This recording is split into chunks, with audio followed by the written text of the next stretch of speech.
আসসালামু আলাইকুম রহমতুল্লাহ। কেমন আছেন সবাই? আশা করি ভালো আছেন। আমিও আল্লাহর তাআলার অশেষ রহমতে আমিও ভালো আছি আলহামদুলিল্লাহ।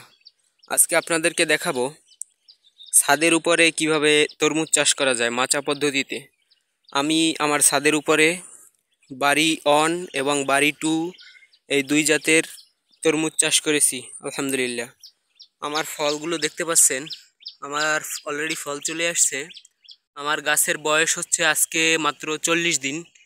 40 দিন হয় না এখন পর্যন্ত, 40 দিন হওয়ার আগেই ফল চলে আসছে, দেখছেন? মাশাআল্লাহ, কত সুন্দর ফল! আপনাদের গাছেও এরকম সুন্দর ফল চলে আসবে আমার দেওয়া টিপসগুলো যদি আপনারা মেনে চলেন, তাহলে আপনাদের গাছেও এরকম সুন্দর সুন্দর তরমুজ ফল ধরবে ইনশাল্লাহ। দেখছেন আমার গাছে কত সুন্দর তরমুজ ধরছে। এই যে দেখেন আরো ধরছে, এই যে এই যে আরো কতগুলো তরমুজ আছে। আপনাদের এই তরমুজটার করা নষ্ট করে, ছোট তরমুজ যেটা হয় ওইটা নষ্ট করে এক প্রকার মাছি পোকা। আর সেই মাছি পোকার জন্য আমি জৈব কীটনাশক ব্যবহার করতেছি।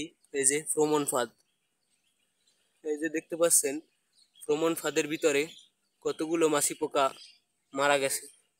আপনারাও এরকম ফ্রোমন ফাদ ব্যবহার করবেন ছাদ বাগানের জন্য, এবং বিষমুক্ত সবজি খেতে, বিষমুক্ত তরমুজ উৎপাদন করার জন্য এরকম ফ্রোমন ফাদ ব্যবহার করবেন।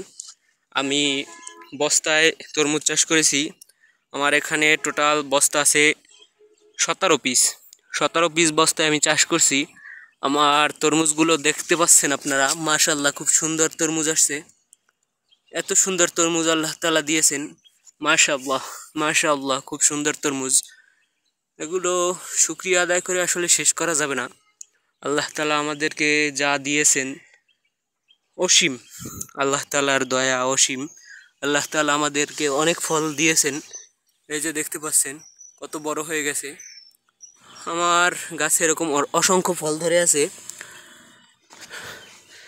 সবাই দোয়া করবেন যেন আমার ফলগুলো এরকম বড় হয় এবং সুস্থ সবল থাকে।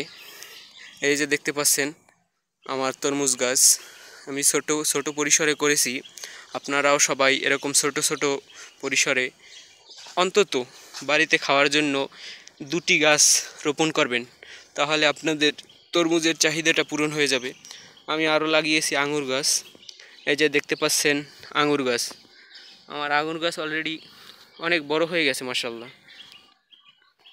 আপনারাও এরকম ছাদে, যার ছাদ আছে সেই ছাদে লাগাবেন, অথবা বাড়ির আশেপাশে কোনো জায়গায় এরকম বস্তা পদ্ধতিতে তরমুজ চাষ করবেন, তাহলে খুবই লাভবান হবেন। এই যে দেখতে পাচ্ছেন আমি বস্তায় কিভাবে তরমুজ চাষ করেছি। আপনারাও সবাই এরকম বস্তায় তরমুজ চাষ করবেন ইনশাআল্লাহ। আসসালামু আলাইকুম। আর যারা আমার ভিডিওটি দেখছেন, আমাকে ভালোবাসেন, আমার এই চ্যানেলটি সাবস্ক্রাইব করে পাশেই থাকবেন। ধন্যবাদ। আসসালামু আলাইকুম।